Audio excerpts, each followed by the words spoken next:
मैं मेहरबून sir, good morning, स्वागत है आपका। रिजल्ट सीजन के पहले जब आपसे मुलाकात हुई थी, आपने कहा था कि बाकी सब चीज़ों को मारो गोली, अगर कंपनी के रिजल्ट सबसे बड़े होंगे और सबसे निर्णायक वही होंगे, और उसके बाद बढ़िया करेक्शन भी हो गया, 10% घट भी गया। आपने अनुमान भी लगाया था कि मामला ढीला है वहाँ पर। व्हाट नेक्स्ट, अब क्या? सर जोरे साहब बोले, आई थिंक मुझे याद आ रहा है जिससे मैंने कहा था मारो गोली। आपने ऐसे ही बोला था सर, मारो गोली, सेम हाँ। आप ही के शब्द है, मेरे नहीं।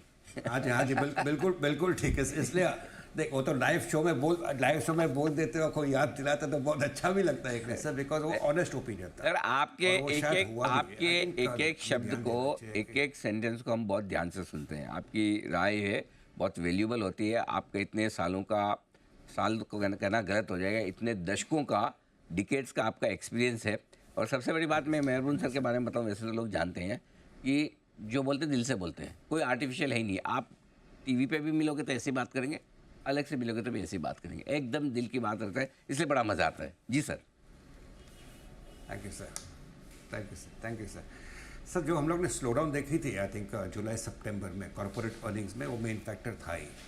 लेकिन पिछले महीने में जो हुआ, एक अडानी का एपिसोड हुआ, थोड़ा रशिया का इंसिडेंट थोड़ा वापस बढ़ गया, उसके कारण से जो मार्केट जो नीचे से आई थी, आई थिंक लोग कहने लगे वापस 21,500 आएगा, 22,000 आएगा, 22,500 आएगा।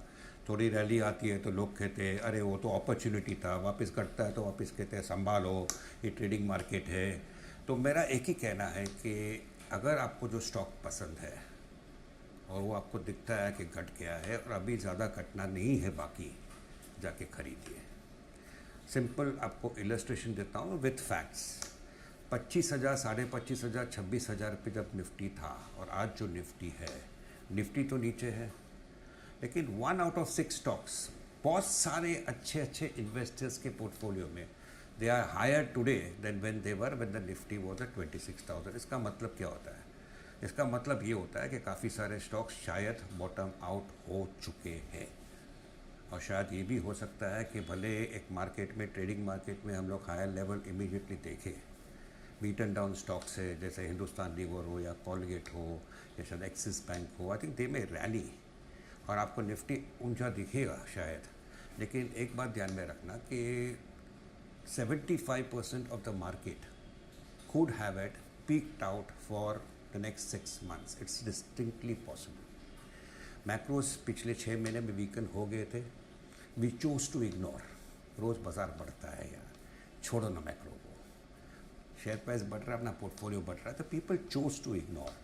और जब भी कॉर्पोरेट अर्निंग्स आया, पब्लिक कहने लगी अरे यार मैक्रोज ख़राब थे, अरे यार गवर्नमेंट ने स्पेंडिंग नहीं थी। कि अभी मैं पॉलिटिकल स्टेटमेंट नहीं पास करूँगा, लेकिन मैं जानता हूँ मैं क्या कह रहा हूँ। I think let's give marks to this present government कि जब भी प्रॉब्लम्स होता है, they immediately try to address it.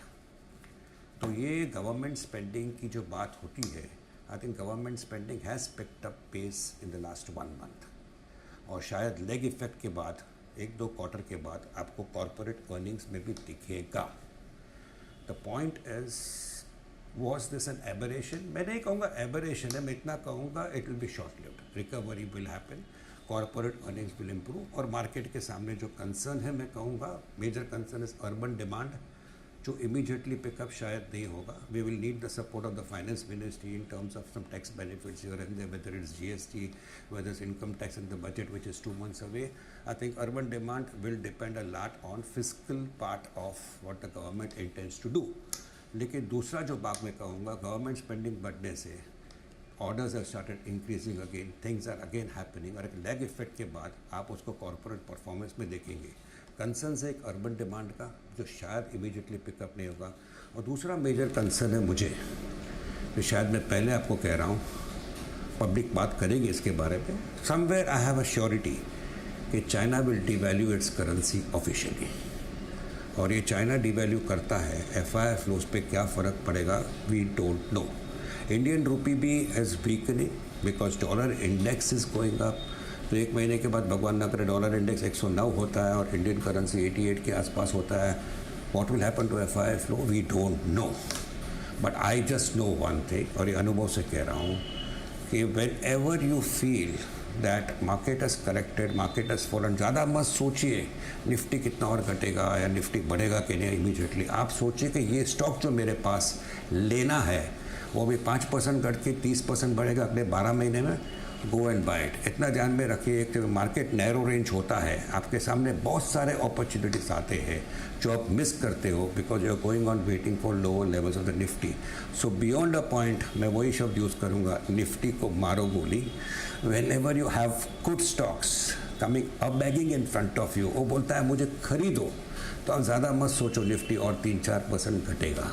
मेरा पर्सनल मानना है Nifty could move in a narrow range. In the short term we will see possibly the Nifty trending up. और जो बीटन डाउन स्टॉक्स है फ्रंट लाइन में, जैसे Hindustan liver मैंने कहा, कॉलगेट का, एक्सिस बैंक का, I think they will make an up move.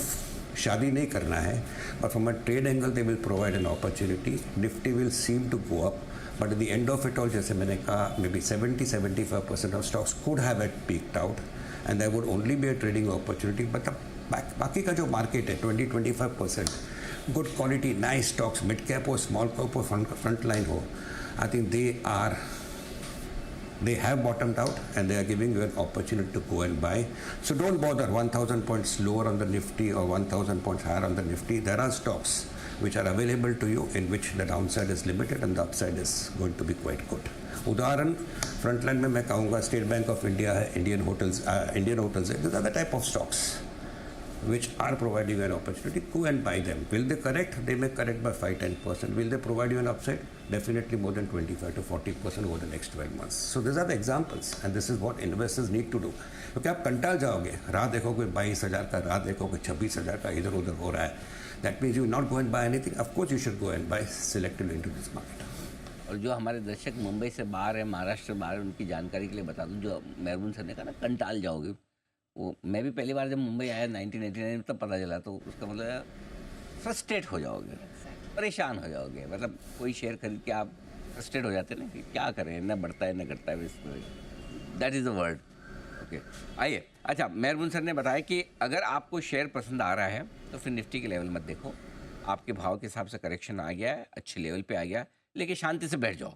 अभी आपको स्टॉक स्पेसिफिक अप्रोच रखनी है. बाजार बढ़ गया, ज़्यादा जल्दी बढ़ जाएगा, घट गया तो कम घटेगा. अच्छा सर, अब ये आपने मार्केट की बात तो हमारी कह दी. अब एक बड़ी चीज़ जो है ग्लोबल मार्केट्स पे भी आपसे राय लेना चाहता हूँ, क्योंकि ट्रम्प साहब 20 तारीख को मतलब प्रॉपर तरीके से कुर्सी पे बैठ जाएंगे, प्रेसिडेंट बन जाएंगे 20 जनवरी. तो बहुत सारे लोग बोल रहे हैं कि तब बस ये जो तेज़ी है अभी महीने 1.5 महीने की है, उसके बाद ग्लोबल मार्केट्स भी, अमेरिका भी टॉप कर देगा, फिर उसका असर दुनिया भर पे पड़ेगा, हम पे भी पड़ेगा. तो क्या ऐसा आपको लगता है? और दूसरा, ये एफआईज ने बेचना बंद किया है, खरीदना कब शुरू करेंगे सर? सर पहले तो आई थिंक ट्रम्प के बारे में एक सबको पता है कि वो आके टैरिफ्स बढ़ाने वाले हैं, सब लोग बोल चुके हैं. लेकिन इसका मतलब क्या होता है? सामने की जो कंट्री है वो क्या करेगी? इसलिए मैंने कहा चाइना का डिवैल्यूएशन.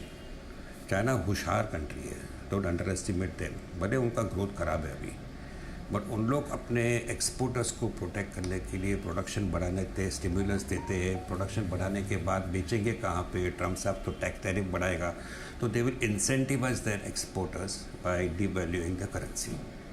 उससे क्या प्रॉब्लम होता है पता नहीं. रही बात यूएस मार्केट्स की, आई एग्री विथ यू कि काफ़ी सारे लोग including me, I felt somewhere कि इलेक्शन के बाद S&P, नैस्डैक और डाउ विल करेक्ट, बट हुआ नहीं है.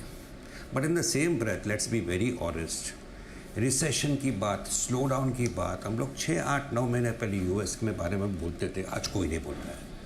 And let's be honest, US is doing well. So now the point is, will the US actually fall? I think yes, a correction can happen. बहुत जोर से बढ़ा है. I think if you see the S&P and the Dow and the Nasdaq, they are up sharply in the current calendar year. और Trump साहब के बाद आने के बाद तो और भी बढ़ रहा है. तो somewhere a correction could definitely happen. Will it have an impact on us? I don't think so beyond the point, because Indian markets have not done very well in the recent past. रही बात FIIs की, they will definitely come one fine day, लेकिन large part of it will depend on how the currency moves, at least in the short run. Don't forget कि currency एक ऐसा factor है जो market में 100 में से सिर्फ 2 या 3 आदमी सोचता है और समझता है. आई थिंक हम लोग bond the bonds, how they are performing, we are seeing bond yields like that, but currency not many are seeing. And this is where right now my fear is. If our Indian rupee devalues further, what happens to FIs? Will they sell more?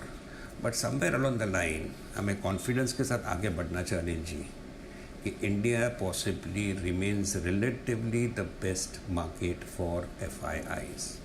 तो they cannot continuously लोग बेच नहीं सकते, कहीं ना कहीं उन लोग को कॉमा लगाना पड़ेगा और एक फुल स्टॉप भी आएगा और फिर से इन्फ्लो आएगा. It may take some time but it will certainly happen. तो मुझे वो बात से ज़्यादा डर नहीं है. और जो एपेटाइट इंडियन इन्वेस्टर्स की है, the way SIP flows are increasing, the way so many investors अभी अंडरस्टैंड करते हैं कि मार्केट एक अच्छी जगह इन्वेस्ट करने के लिए. पहले इससे सट्टे का जो पब्लिक साइकोलॉजी रखती थी, now people are looking at it as an investment angle. मुझे कोई बात का डर नहीं है, कोई बात का फियर नहीं है. I am quite confident money will keep on coming in to the Indian markets और थोड़ा सा टक्कर भी देगा अगर FIIs will continue to sell for some more time to come. बिल्कुल एकदम परफेक्ट तरीके से आपने बताया भी ये. मेहरबान सर, बहुत बहुत धन्यवाद आपका.